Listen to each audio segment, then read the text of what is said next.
Nangangarap na maging isang sikat na MLBB content creator na maging katulad ng ibang mga sikat katulad nila Inuyasha at Misaki at madami pa. Ikaw isa ka din bang small content creator kagaya ko? Ako kasi noon nung wala pang nagsusuporta sa akin ay nag-upload pero ako nagsimula talaga ako mag-upload sa TikTok.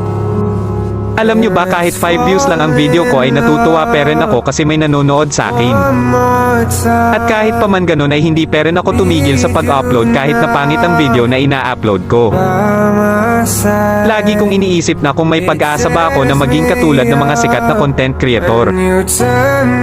Alam nyo ba na kapag may maglalib ay lagi talaga akong humihingi ng skin sa mga sikat na content creator. Wala kasi ako skin noon, hahaha, simula nung na-download ko ang injector ay nagagamit ko na ang mga dream skin ko.